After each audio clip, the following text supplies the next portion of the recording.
Good morning, everyone. Welcome to our first Prague Process webinar. Before passing on the word to Radim Žak, I would shortly like to inform you about the technical issues related to this webinar. When you scroll over the button of your screen, you will see a language option, and I would ask you all to choose the language of your preference, English or Russian, and to mute the original audio channel, as you would otherwise hear both languages at the same time. So please choose English or Russian and mute the original audio. Next to the language option, you will also find the chat symbol. This chat is used for asking questions, and you are invited to ask your questions in written through the chat function in either English or Russian, and the questions will later be picked up by my colleague, and we will discuss them following the presentation of Mr. Hodgson. Finally, I would also like to remind you that this webinar is being recorded and it will be uploaded to the Prague Process website in the coming week in both English and Russian languages. And with this being said, I would like to pass the floor to Radim Žak. Good morning, dear colleagues, ladies and gentlemen. My name is Radim Žak. I am the Regional Coordinator for Eastern Europe and Central Asia at the International Center for Migration Policy Development. It is the 16th of April 2020, shortly after 10:30 in the morning Vienna time, and on behalf of the Prague Process Secretariat at ICMPD, I have the pleasure to welcome you to the first Prague Process webinar. To what I could see, we have reached over 100 attendees from all over the Prague Process region and from international organizations, which interest we highly appreciate in these challenging times of the COVID-19 pandemics, which strongly affects all Prague Process countries and the whole world actually. As communicated on the 6th of April by Mr. Tautvydas Tamulevičius, the Vice Minister of Interior of the Republic of Lithuania, the chair of the strategic group of the Prague Process, we have applied contingency measures to react to this exceptional situation. Instead of face-to-face meetings, we have moved to remote events where, similar to us, many of you connect and work from home. We have adjusted the work plan for this year and start with a set of webinars. This being the first one today, one foreseen for May and another one foreseen for June. This focus brings us closer to the policy briefs and analytical reports developed and published under the Migration Observatory, as well as to the intended distant e-learning foreseen under the Training Academy. We hope that the second half of the year will bring us closer to the normal. However, one can expect that this might be a different normal than before. The title of the webinar today is The Possible Impact of COVID-19 on the EU's Demand for High-Skilled Migrants, and we will listen to Mr. Glen Hodgson, the founder and CEO of the independent think tank Free Trade Europa.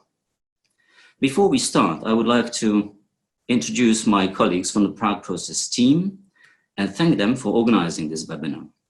It is Mr. Alexander Maleyev, the project manager, Irina Lusak, the project officer, and Ms. Julia Subotska, project assistant.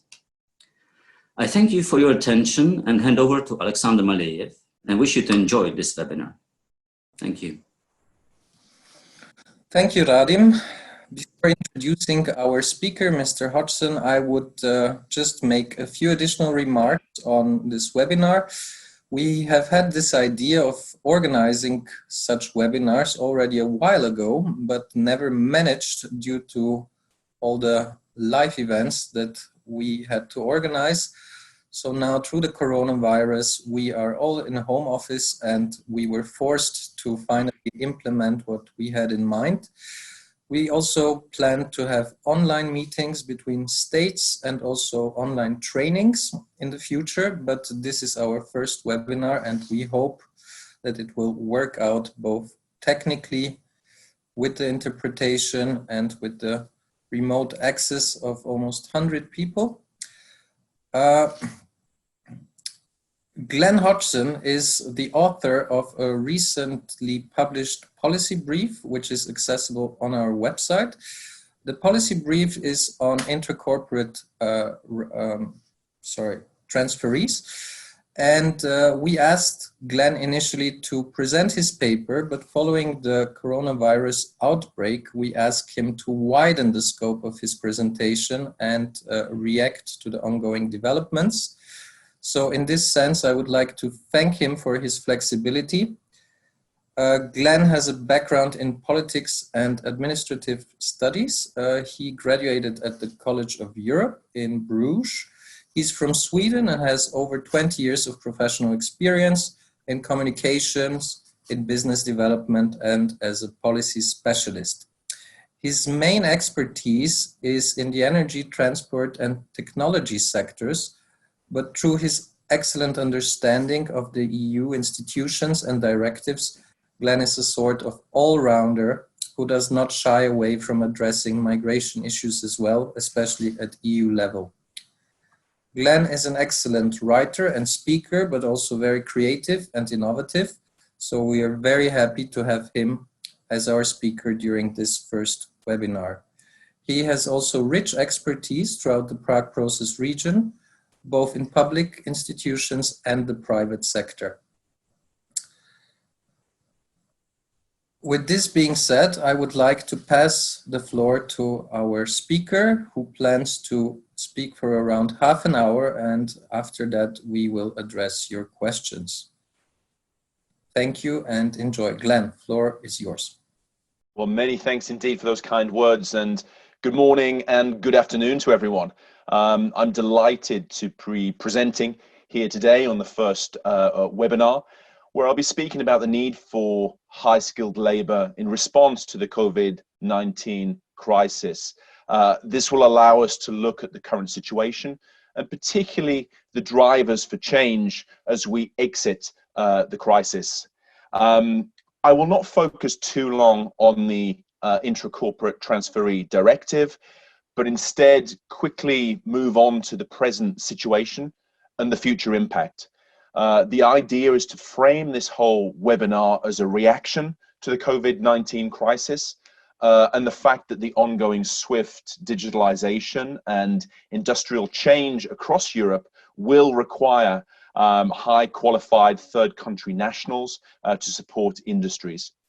Just to be clear on definitions, the Directive on Intra-corporate Transferees was adopted in 2014, and this covers employees working for a company established outside the European Union who is transferred to a branch of the same company in the European Union. And it was adopted in order to address a shortfall in labour, given the clear shortages in sectors like computer programming and engineering. So I will reference the Intra-corporate Transferee Directive and the possibilities available within this, as well as the update of the Blue Card Directive and the changes to the Posted Workers Directive too. So to explain a little bit more here as well, the Blue Card Directive, this was adopted in 2009, was designed to regulate the entry and also the residence provisions of high qualified third country workers in the EU, as well as attracting the right talent. And a revision was launched in 2016, but this still remains blocked. And I'll say a few words about that later in this presentation. And for the Posted Workers Directive, this was adopted in 1996. It was revised in 2018, and these amendments will be transposed into law by the end of July 2020. All three of these pieces of legislation will need to be leveraged in order to lift the EU economy after the corona crisis. So to begin with the Intra-corporate Transferees Directive, in my paper, I covered the full range of options that the directive allows and that the EU member states are not currently taking full advantage of in most cases. Before the corona crisis, there was a demand for high-skilled labor and positions were going unfilled. Of course, with the current closures and lockdowns across Europe, this situation has been paused, but it is not something that has gone away. The reality is that high-skilled migration and intra-corporate transferees in particular represent a clear and distinct category of workers who provide services and skills which cannot be found locally, come for a limited amount of time, somewhere between 90 days and 3 years with extensions, and also on relatively high salaries and positively contribute to their host country economically. So post-crisis, countries will need to address 5 specific things. Firstly, the issue of arbitrary quota systems, which some countries have in place. Secondly, different approval and rejection systems across Europe. Also putting in place a fast track system where there is a specific need. Fourthly, the increased intra-EU mobility. And finally, the ability to work at a customer site. By addressing these things, which I will speak to in a bit more detail shortly, business and the economy as a whole should be able to benefit. So if we move on to the next slide. So the coronavirus means that an even stronger reaction will be needed once the crisis passes to kickstart the EU economy. This leads to several possible scenarios. Scenario 1 is that third country nationals will be needed to provide new skills, particularly given the aging population in Europe. And I think that the corona pandemic has highlighted just how many old people there are in the European Union. Italy and France are 2 of the most worst affected countries. And we see the number of 80-year-olds and 90-year-olds there are in the population who have sadly died. And of course, this is an age group who are most affected by this disease. Scenario 2 is that the current crisis means that labor just stops moving. Over the long term, this will mean forced elements of increased automation, less migrant jobs, and this could in turn have a significant impact on the global economy. Scenario 3 is that we see increased inequality globally. Migrants often do the jobs which can't be done from home, and this sees them losing their positions as containment continues and can lead to discrimination too. And linked to this is a 4th scenario whereby the COVID-19 crisis has made it easier to close borders. And this is something that has public support, and I will talk about that a little bit more in a moment. And also scenario 5 is that global migration is pushed into more illicit, shadowy and irregular pathways as regular and safe migration methods disappear. So if we look at the next slide, we can say that counterintuitively though, while the need for migration and third country nationals is rising over the long term, the desire to accept this is falling. And this is something, of course, that was happening before the corona crisis set in. But why is this the case?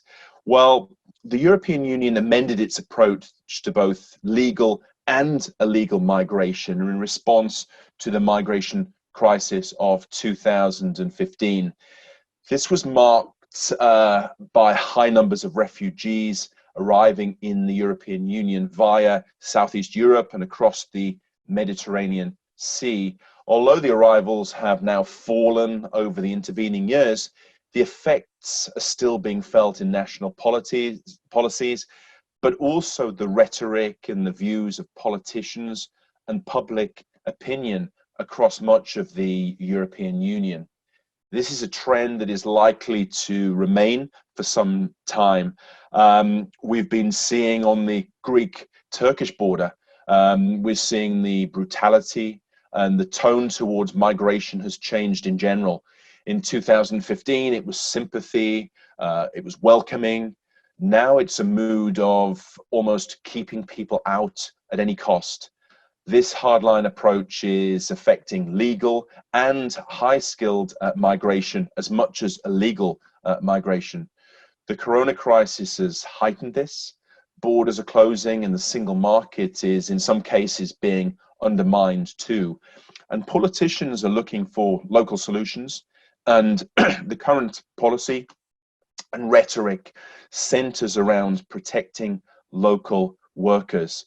And amid these mass layoffs, there is less appetite for migration, perhaps understandably. And sadly, though, irregular, legal, and high-skilled workers are all mixed in together. And since there are no reliable figures on high-skilled migration in a lot of places, and the scaremongering affects everyone, just having separate statistics on high-skilled migration would be a step forward in a lot of cases. And populism, of course, was rising before the corona crisis on the back of labour market instability and concerns about jobs. But sadly, the migrants stealing our jobs line has proved to be a vote winner in many countries across the European Union. At the same time, there is a risk that the EU will promote reshoring of industry and workers, as well as the concept of EU sovereignty and protectionism more broadly. These are themes which will run through the new EU industrial strategy, which was adopted in mid-March. And this could result in borders being closed for longer, with money and focus being placed on propping up existing and perhaps inefficient European industries. The effects would be negative for the EU economy and beyond as a result. And in parallel, business is reluctant to tell its story and address some of the myths that are being spread in some cases. But there needs to be a reality check that skills can't be found locally or nationally, and that high-skilled labor creates and spends more money in the local economy. It therefore benefits everyone, and this message needs to be heard. To take the example of Germany, and in the study, in the briefing, the German Federation of Industries highlighted that studies had shown that over 70% of enterprises were saying it was difficult to find suitable workers to fill vacancies. And this shortage of skilled workers is therefore jeopardizing growth for companies in a number of European Union member states. So welcoming this skilled foreign labor is one of the remedies that has been cited by various business representative bodies. So if we just change the slide here, the corona effect has been really that politically, has become difficult to promote the case for intra-corporate transferees right now. And the rhetoric focuses on national solutions, closing borders, and protecting local companies and local people. That said, the relaunch and the rebound will likely come soon. And we see that the European Commission is already underlining the sectors from technology to healthcare, food production, which rely on migrants. So once the current crisis passes, the European Union will need to get back to work and move quickly. And we're already seeing that, China already opening up, for example. We're already seeing that ramping up of activities. High-skilled workers will have an important to play, and the Intra-corporate Transferee Directive will need to be fully utilized to make this happen. So let me go into a little bit more detail on how this could be done as we change slides and look at a few of the potential remedies that need to be looked at. Firstly, taking away national quotas for the number of intra-corporate transferees, as I mentioned before. This will sort of stop the limiting of the numbers. This would be a good move. The number of intra-corporate transferees should be linked to the need and not administrative quotas. The removal of quotas would also require European Union member states to have a good understanding of their labour market needs. This will also require an open relationship to be established between companies, employers, their trade associations, policymakers, and government agencies. There's no use countries allowing in huge numbers of one particular sector if there's already an oversupply locally. And the European Union has to attract the right set of talents and skills and enable emissions to be in line with employment needs. In this way, overall EU economic growth will be facilitated, and economic and social problems, as well as negative headlines, potentially avoided. And secondly, the national authorities across the European Union should be instructed to allow administrative errors to be corrected by applicants and not just to reject them immediately. These errors can cover changes to submissions, the provisions of additional information where applications are incomplete. And this represents a new approach and requires an agreement and decision from national ministries and politicians. If not, national authority employees dealing with cases will interpret the letter of the law narrowly. It's not the role of these national migration authorities to facilitate economic growth, but to keep people out who do not meet the criteria set. So given this reality, clear political guidance is crucial. All too often, currently, high-skilled employees from third countries whose skills are in demand are deported for small administrative errors on their applications. And the need for talent post-corona should bring this into focus and therefore change the mindset. Furthermore, an appropriate timeline for this submission and treatment of new data would be 90 days, which is put out as good best practice. And in parallel, raising awareness of the intra-corporate transferee rules among employees and employers is a vital step which should not be forgotten.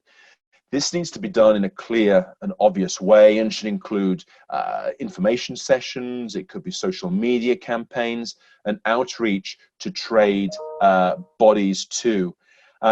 Spreading practical information and establishing a dialogue will remove many of the most common small unintentional errors, and better collaboration between companies, large and small, trade associations, unions, and politicians will lead to better implementation of current laws, as well as support informing, implementing, and also amending future policy, rules, and regulations.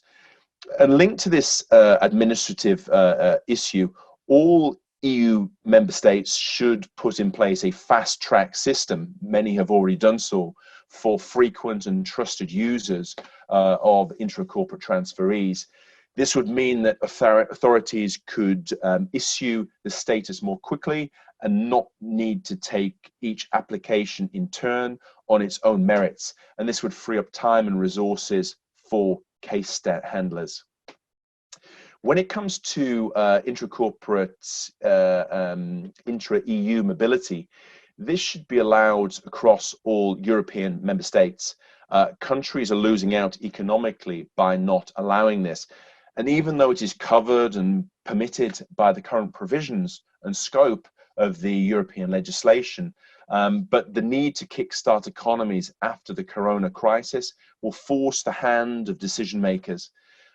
Moreover, the notification and registration process for intra-corporate transferees moving within the EU should be administratively light process and a standard EU form agreed upon. This would make the process easier for intra-corporate transferees companies, and also relevant national bodies, as well as speeding up the process. Concerning the possibility of intra-corporate transferees working at a client site, this should be allowed across all European member states. The nature of business today and the integrated way that companies work demands this. As such, there is clearly a joint project underway between an intra-corporate transferees employer and another company or set of companies with a contract in place. An intra-corporate transferee being based at a client's site should be permitted under these rules. So this is a bit of an overview of the areas where the Intra-corporate Transferee Directive can be used to help the EU economy, and hopefully the need to get the EU economy going after the current crisis will be a catalyst for this. So if we move on to the next slide, we can look a little bit about the blue card scheme, because this will also potentially be a useful tool. It was launched back in 2009, but has not been very successful so far. In 2017, for example, the number of high-skilled workers coming to the EU was less than 40,000. And of this, around 24,000 were blue cards, and the majority of which were into Germany. Both workers and also companies seem to have found it of limited use over the intervening years. But a revision was launched in 2016, and discussions have been blocked. And perhaps the post-corona crisis and the need will force EU member states to unlock the blue card discussions. More ambitious reforms are needed to the blue card directive, and these include looking at reducing the cost of the blue card scheme for employers, beneficiary migrant workers, and also implementing states. SMEs, so small and medium-sized industries in particular, have turned off by the high cost of the scheme. Also, the inclusion of more skills covered by the scheme would be helpful, as would better recognition of professional experience in a number of sectors.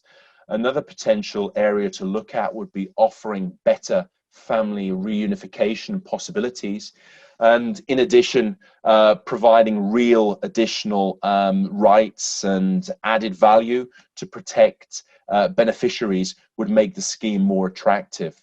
One obvious advantage would be for the blue card to allow access to the whole EU labour market and not just to the member state where it is granted. So an umbrella permit for the whole European Union would be something that perhaps could be looked at. And if we move slides, we can also start to look a little bit at the posted workers directive, which could be used and could be a facilitation for getting the high-skilled labour into the European Union, which is required. Now, the posted workers directive covers employees who are sent to carry out a service in another EU member state on a temporary basis, so different from mobile EU workers. And when it comes to third country nationals, it should be underlined once again that this intra-EU movement is based on the basis of the free movement of services, not labour, so can result in the third country nationals having fewer rights than if they were viewed as labour. The original directive was adopted in 1996. The revision was adopted in 2018, and now this needs to be transposed into national law by the end of July of this year. And the goal of the revision is to guarantee rights, working conditions throughout the European Union, and ensure a level playing field and avoid social dumping. The original directive, therefore, looked at rates of pay, work periods, rest periods, annual leave, and the conditions of hiring workers through temporary work agencies, for example. And the need for labour in a post-corona crisis European Union means that there is a better chance that posted workers will be treated better and be guaranteed more rights. And this, of course, links to the new provisions. So if we change slides, we can look in a little bit more detail about what those changes are. There are a number of new provisions which will be brought in at the end of July this year, and this should coincide with an increased economic need, we're hoping. And these cover a variety of areas. The posted workers must receive the remuneration prescribed by the law, and not just the minimum rates of pay, as was the case in the past. This therefore extends the obligation to cover special payments, benefits, and also allowances. There is also provisions for stronger rules to ensure that posted workers are not accommodated in undignified conditions. Also, travel, board and lodging expenses for workers away from home for professional reasons cannot be deducted from the overall pay. And when the duration of a posting exceeds 12 months, all the applicable terms and conditions of employment of the relevant member state to which the employee is posted must be applied. So, moving slides, the current crisis means that there is an impact on processing times.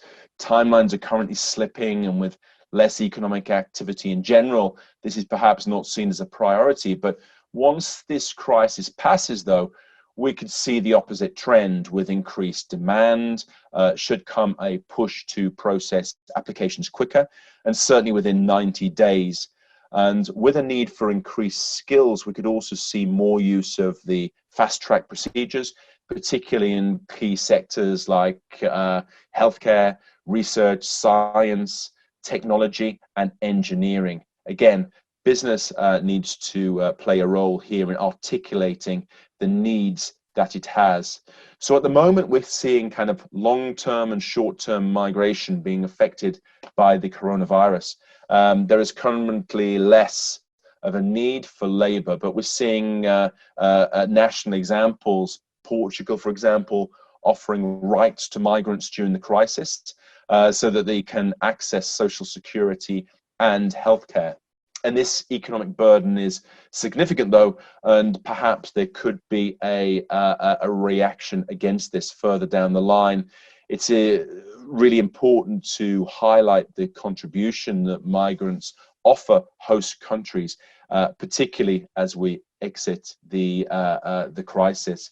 And furthermore, the competition for the best talent should be heightened in the post-corona crisis period. At the local level, cities even should do more to welcome third country talent which they will need and which will drive them forwards. And a good example of this would be the International House Helsinki in Finland. This is a body which provides a wide range of information and public authority services to meet the needs of international newcomers to Helsinki. And these cover registration, tax matters, social security issues, all in one place, all under one roof. And the International House Helsinki also offers a free advisory and counseling services to employers on issues related to recruiting and maintaining an international workforce. And many other cities are looking at the International House model and making plans to replicate it.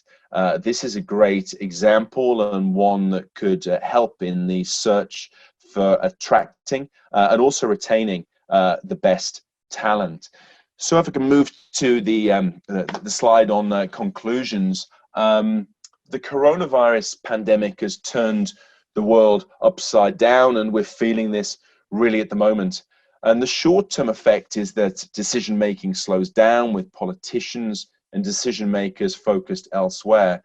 We're also seeing EU member states seeking national rather than EU-wide solutions to problems. But the result is kind of closed borders, damaging bottlenecks, and a further shift towards physical trade and industrial protectionism. COVID-19 has accelerated and intensified an existing trend, while the internal market is being undermined in certain cases. But this won't last forever. The underlying need for migrant labour will not disappear. A need to kickstart the EU economy will make them more important than perhaps ever before. There will be calls for EU sovereignty and protectionism from certain quarters, certain organizations and certain companies. But the size of the economic challenge will likely make the need for high-skilled labor and third country nationals inevitable.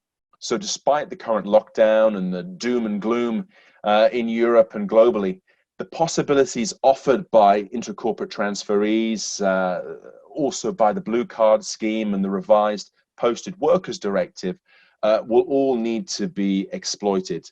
Skills will need to be matched to market needs, and data will be needed to underline this requirement. This should also result, hopefully, in more rights and also more benefits for third country nationals and migrant labour more generally. So thank you very much indeed for taking the time to listen to the webinar today. I really want to hear from all of you on the questions that you have, any points that you want to make, any examples that you want to share. This would be fantastic to hear them.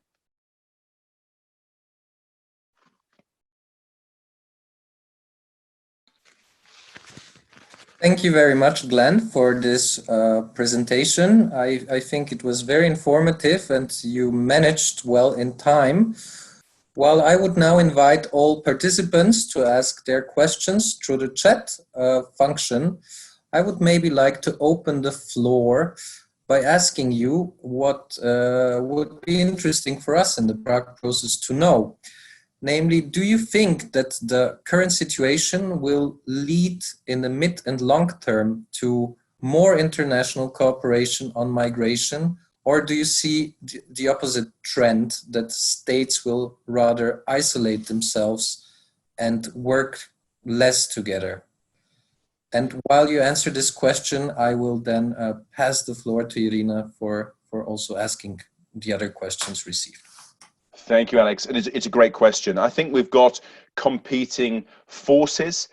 We've certainly got sort of the people who want to use this opportunity at the moment to say, let's close things down, let's repatriate business, let's stockpile, let's go against globalization and the spread of talent as well. At the same time, I think that there is the sane voices who realize that we can't put things back in the bottle. That we've got used to supply chains being global. The search for talent is international. It's not national anymore, and it's something that the way in which business and economies have been set up means that the best talent and the talent that's needed, specific skills, need to be sourced from the places where they exist, and this can't be found just within one member state, not even within the European Union. So it's kind of the necessity from the challenges, the economic situation that we're finding at the moment, I think will force us to be able to look for the right talent. And I think that's particularly applies at the intra-corporate transferees level, the high-skilled workers level. At the same time, I think there's more of a risk at the lower skilled end of the market. I think there could be more of a push to be able to shut borders and force more automation. But still, at the same time, we're seeing the realities from the agricultural sector. We're seeing sort of everything from asparagus to strawberries, risks that sort of half or more of the current crop may not be picked because there's not people there to be able to access and do the jobs that are needed. So I think there is, reality will take over, but I think in perception and certainly in political terms, I think there could be a push against migrant labor, and particularly at the lowest scale, lower skilled end of the spectrum. All right, thank you, Glenn. Thank you for answering the first question. We have only a few questions at the moment, and the first one comes from Olga Gulina. Olga, thank you for asking. She is observing that the freedom of movement will be restricted even further, and she's convinced of that. So the question is how far migrant health and medical system of the migrant countries of origin will influence the migration path, the migration story, and the migration's chances in the future. What do you think, Glenn, about that? Yeah, I think that there is a real risk here as well in terms of the health systems as well. This needs to be something that needs to be opened up, and something that needs to be sort of taken in the thinking of the migrant workers' situation. There needs to be health provisions put in place. These need to be covered. These need to be covered properly by either sort of the country of origin, or from the actual individuals themselves, looking at what are the provisions that they can put in place. So I think that, to allow this to happen, I think there's going to be more of a burden put on employers to be able to look at health provisions and health sectors within this. All right, the next question comes from Irina Malodikova, who is currently in Hungary. So she asks about the students. What are the opportunities? Because right now, with the growing speculations and protectionism on the national labor markets, they are not allowed to access the labor market, and the labor market in many countries. So what do you think? Are there any chances for them to get employed in the future? What is your take on? Yeah, and I think that this is a very clear area where there are needs, but at the same time, given the fact that students are being sort of shut out of the labour market, this is something that I think is more tricky. I think it's something that could be pushed over time, but certainly over the short term, I think this is one of the areas where we could see more problems. There'll be more discrimination, and the inability to access the labour market at this current time. All right, you already mentioned the agriculture sector. How about other sectors? Which ones could benefit most? I think that we're seeing healthcare. We see a lot of European Union member states who rely on migrant labour from within the European Union, but also from outside the European Union, to be able just to allow them to offer basic care.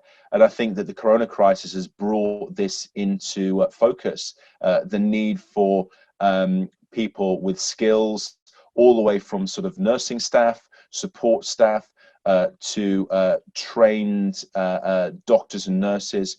Because of the current cases, the current pandemic means that there is a great deal of need, and this talent and these expertise are required at the moment. So I think healthcare will be one area. I think also that when we're looking to sort of the post-lockdown, looking at growth, I think scientists, and I think that the scientific community, in terms of sharing knowledge, sharing expertise during the current crisis, has been exemplary. And I think that this will be an area where that need for talent will expand.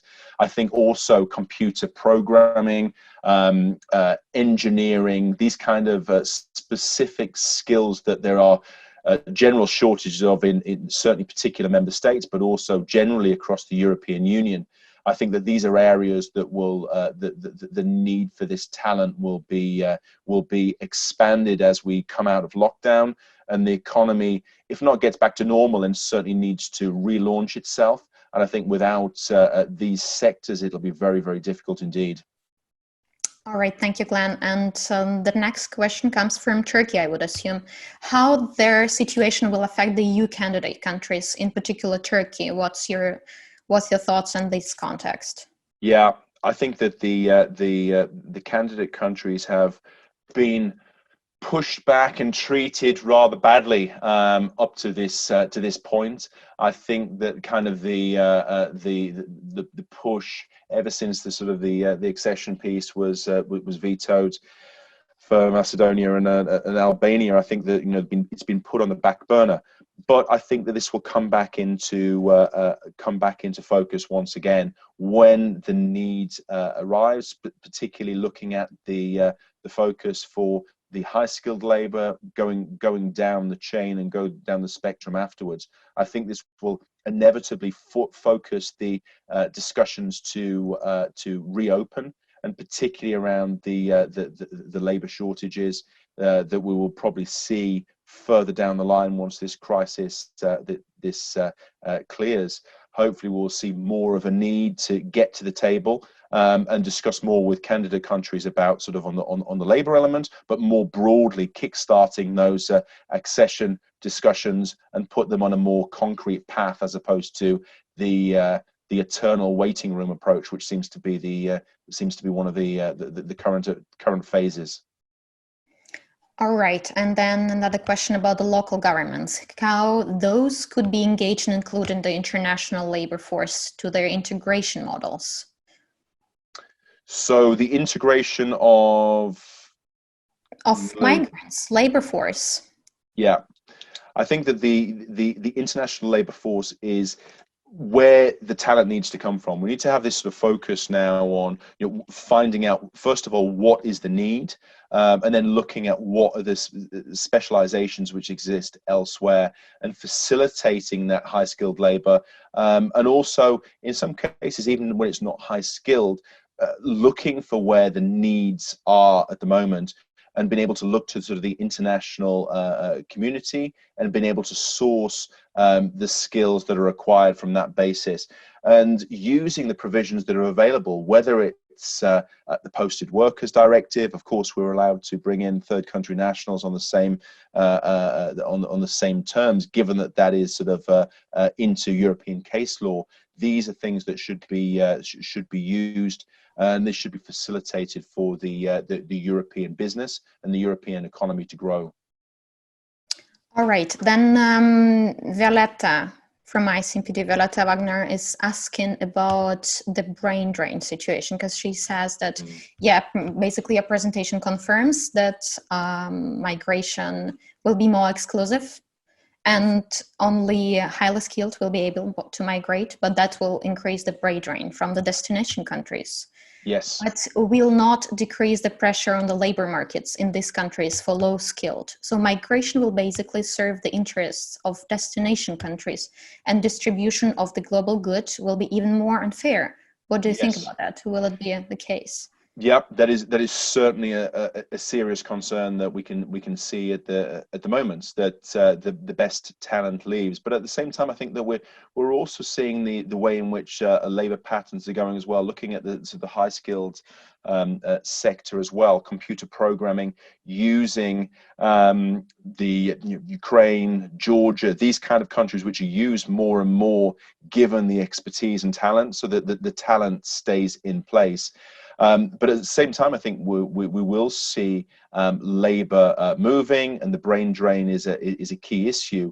One of the challenges there is for the country of origin to actually be able to open up as well to different parts of the world to accept labour, skills, and talent into its own borders as well. So it's not just a case of a one-way process that talent leaves.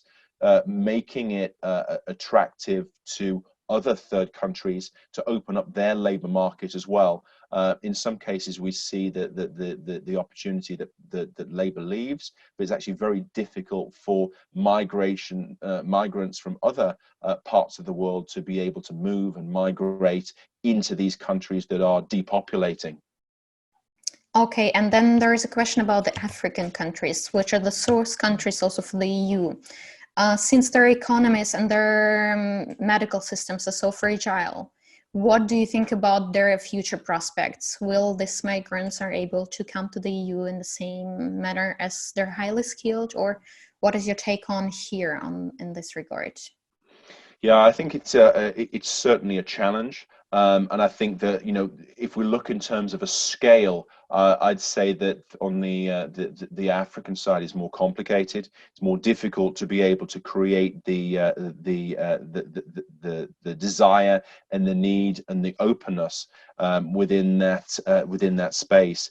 But still, I think it's it needs based. And I think that sort of African migration, people with the right skills, the right talent, and the right opportunities need to be given to them in a European setting to allow them to be able to access the jobs and also fill the openings which still exist today. So I think that that's something will have to be again needed to be more open, and the push from governments, but also companies to really spell out the need in very strong terms. All right, a good question comes from Martin Hoffman. Estimates speak about more than 2 million migrants working in the informal, regular situation in the EU alone. Many of them in hidden situations, private care, and so on. This creates health risks for them and public health risks in their host countries.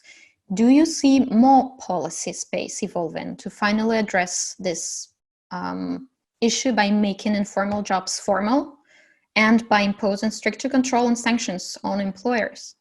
Yeah, I think this is a great question, and also it's an area which is of extreme concern.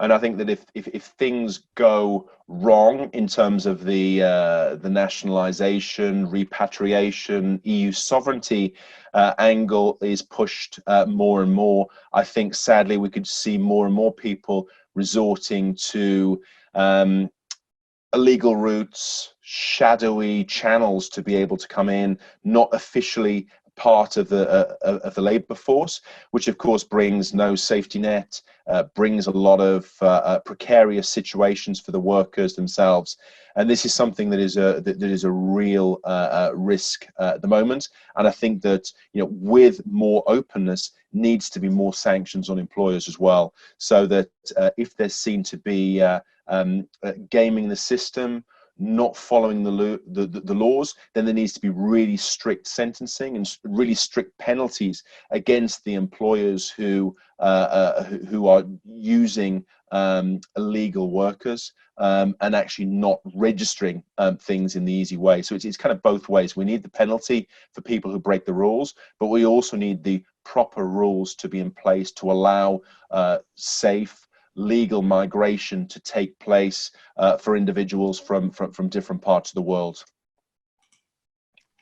Okay, quickly switch to Russian because there is a little comment in Russian.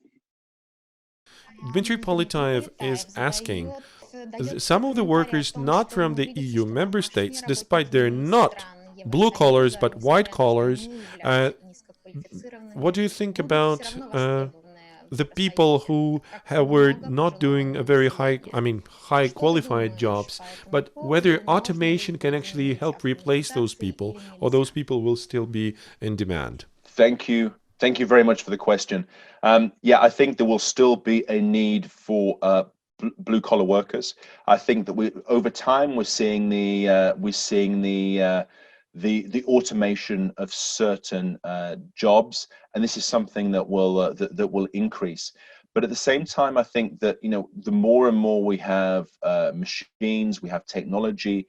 At the same time, this creates new needs for labor. Certainly, that sort of personal contact, more the soft skills when we're sort of customer or citizen facing. These kind of jobs still required, which can be classed as traditionally blue collar, but these are ones that will not disappear completely. The nature of these jobs will perhaps change, but there will still be the requirement. So the fact that that automation will will continue. Robots, artificial intelligence will become more and more common in industry, but I don't think this should be something that should scare too many people. I think this should create more wealth and more opportunities as we move further down the line. Okay, here's a little request, because you mentioned already the 5 scenarios at the very beginning of your presentation. Could you repeat them once again so that everyone could hear them? The 5 points of the Intra-corporate Transferees Directive, the things that should be thought about. I think so. The dynamics of the 3rd scenario, where the less migrant jobs on the market and the movement around the EU borders just will stop. This is the reference. Yeah, that's the possibility there.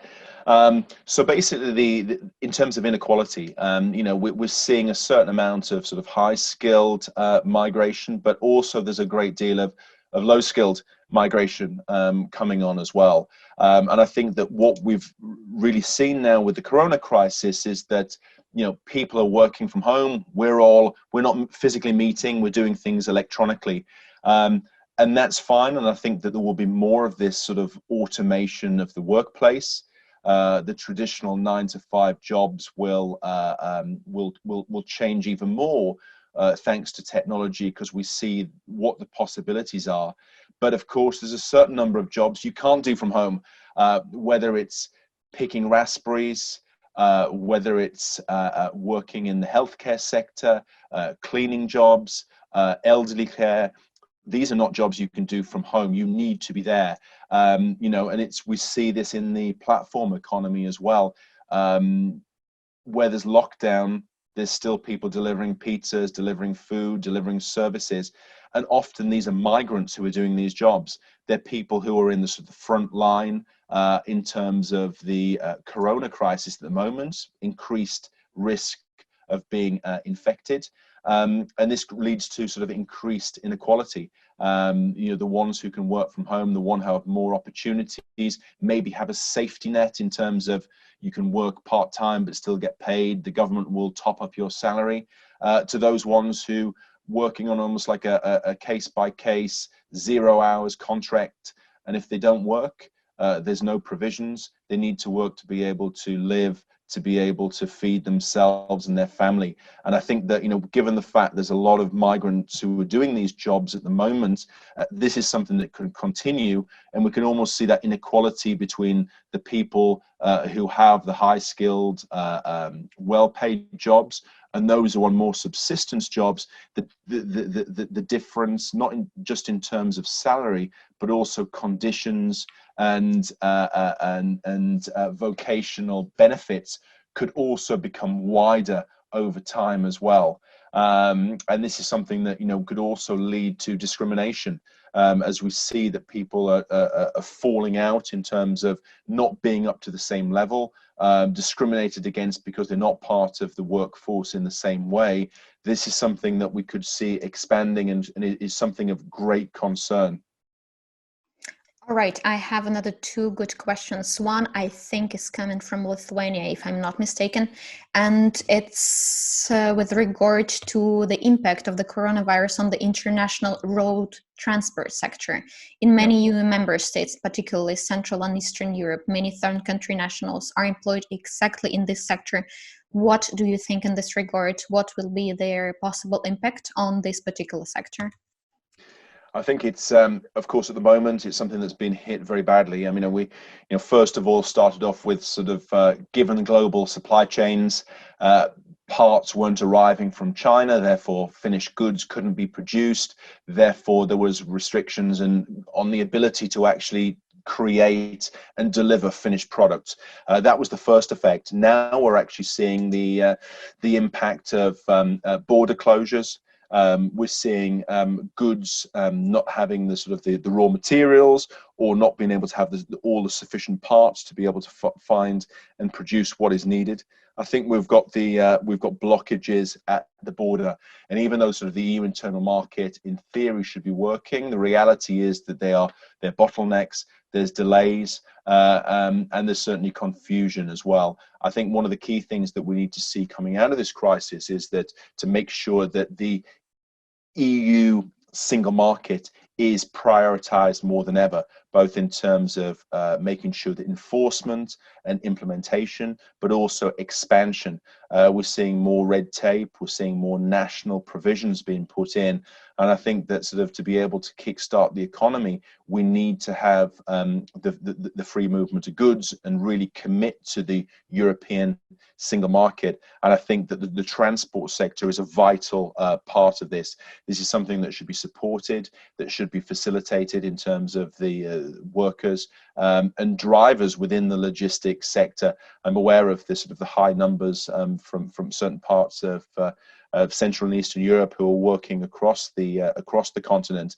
This is something that needs to be supported and facilitated, and not used as an opportunity as we get out of the crisis just to remain closed borders and put in more administrative barriers. All right, and I think Johannes is asking also a nice question. Within a very short time, a large part of the economy has switched to home office in recent weeks. And in many areas that seems to work quite well. Remote working can have many positive impacts, not only on the environment. How do you estimate the impact on the actual digital transformation that could have the need for the highly qualified specialists on the site? Yeah, absolutely, and I think that this is something that's brought into focus what is possible. Just on anecdotal evidence, the people I know who work in the IT sector, they've never been more busy than ever before in terms of upgrading broadband connections, monitors, technological equipment, computers, just basically making use of the fiber networks and high-speed broadband connections that are there at the moment. So technology being brought in to be able to facilitate this. And I think, honestly, even when we go back to normal, whatever normal will be after this crisis, I think we will see an increased number of webinars like we're seeing today, more meetings being taken place over Zoom, Skype, Google Hangouts. And also for the sake of the environment, but also because the technology is there. Even in, I'm in Sweden, which is classed as quite a high-tech company, but on last year's figures, only 60% of the population who were interviewed nationally said that they'd used video calls as part of their work. So even there's a great area where things can actually develop and move forwards for the future. So I think it'll something that will take on more and more. And there's also a question about the agreements on the labor force between the countries. Can we foresee that the number of agreements on the qualified workforce in the post-corona period will increase? To control the flow, that's the main idea. Right, okay. Agreements on controlling the flow. I think that this could go about one of two ways, but I think initially we'll see probably a staged lifting of lockdowns and staging of opening up societies again. So I think initially that we're going to see more of the labor force be one of those things that will be more slowly opened and will take a little bit of time to get back to normal. I think that the using that time to put in place best practice, raise some of the opportunities and the opportunity costs for countries to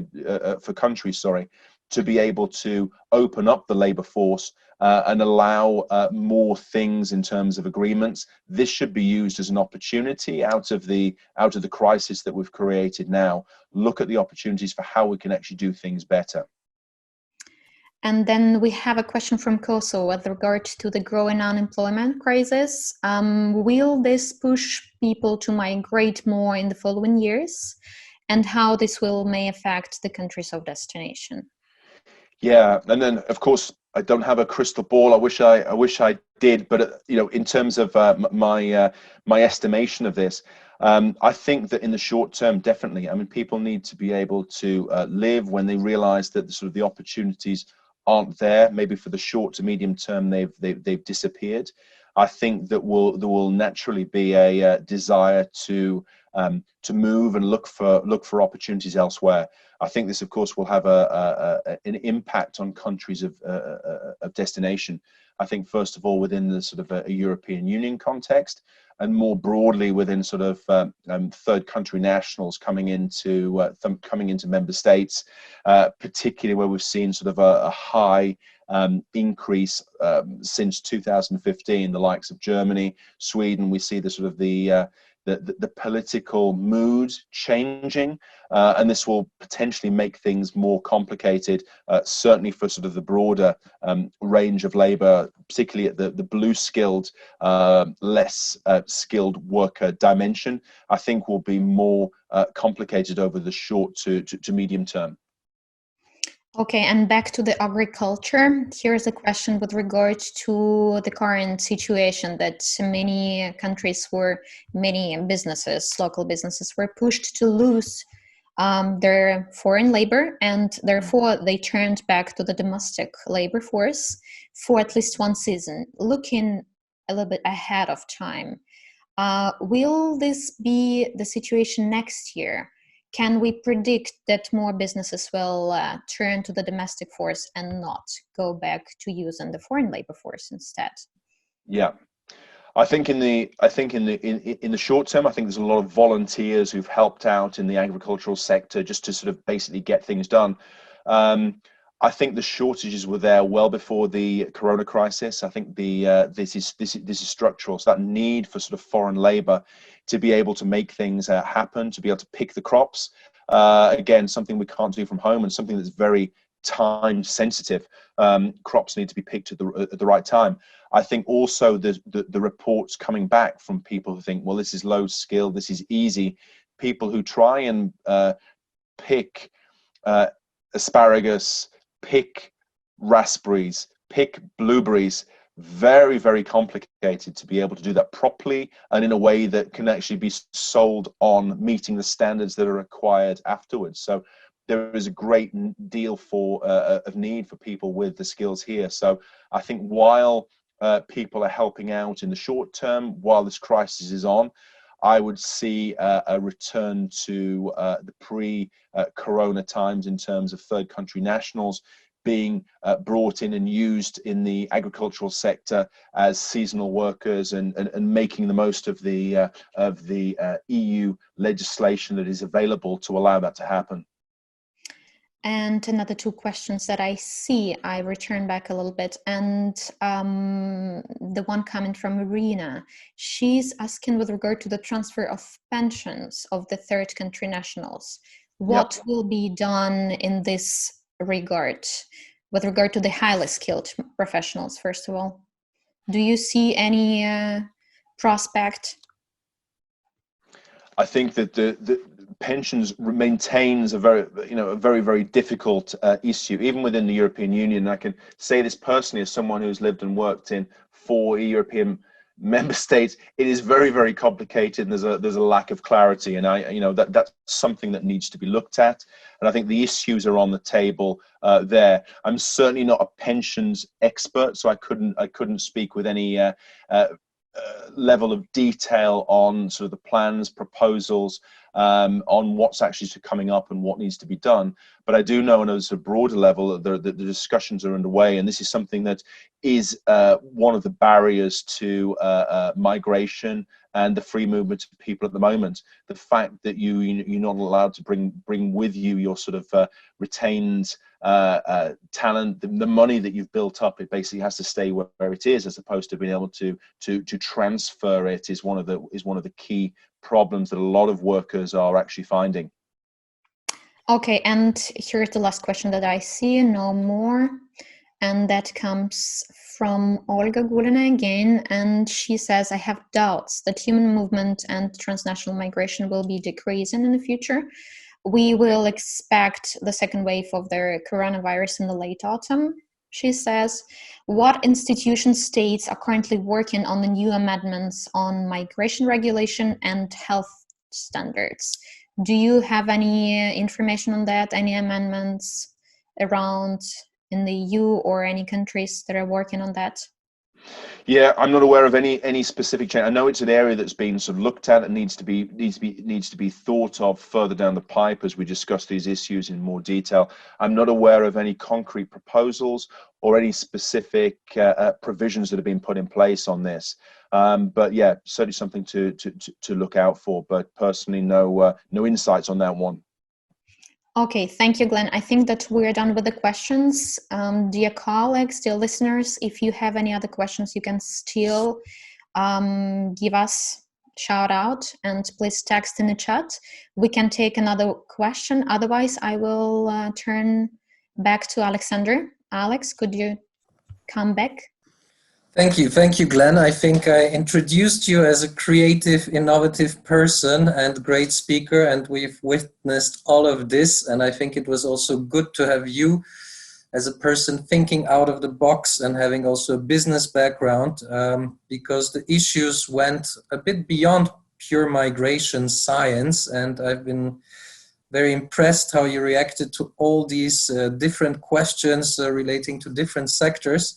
So I'm very happy about our first webinar being so interesting and also very interactive. I want to thank all participants for their questions. Once again, I would like to say that we hope to have the webinar recording next week on our website. In order to learn from this first webinar, which shall be the first of a series of such sessions in the coming months, we also plan to send to you a feedback questionnaire with just 3-4 questions, what you liked and didn't like about the webinar, and this will help us a lot to improve in the future. But thanks a lot, Glenn, for all your patience and bearing with us in this first test webinar, so to say. I think it went Pleasure. Expected, and I also thank our interpreters for the excellent job and all the team. And with this, I would actually close this meeting. I think we're a bit beyond an hour, but still within the 1.5 hours planned. I think that Glenn also deserves a break, and I can once again recommend his paper on our website to all of you. We will also share the link with you. And I see, Glenn, before releasing you, that there's some more comments, but it's also just thank you notes and no more questions. So, oh, thank you. Yeah, I'll take those. Thank you very much, Martin. Thank you for that. Yeah. Thank you, Glenn. It's been excellent and very interesting, and there's a lot more to come. We plan to have several more webinars on the issue of labor migration post-coronavirus with speakers from both within ICMPD but also outside ICMPD. And we will, of course, also be in touch with our expert network within the Prague Process, which has also been attending this webinar in parts, and see whether the publications that we have published within the Migration Observatory can be presented and discussed in the context of this exceptional situation that we are currently facing. So with this being said, thank you very much to all listeners, and especially to Glenn. Radim, I think you will have the final words, maybe? No? Yes. Thank you, Alex. Thank you, Glenn. Thank you, everybody, for participating. And I hope the next webinars will be as useful and interactive as this one. So thank you all, and let me wish you a good day. Thank you, everyone. Bye. Goodbye. Bye. Nice day. Goodbye.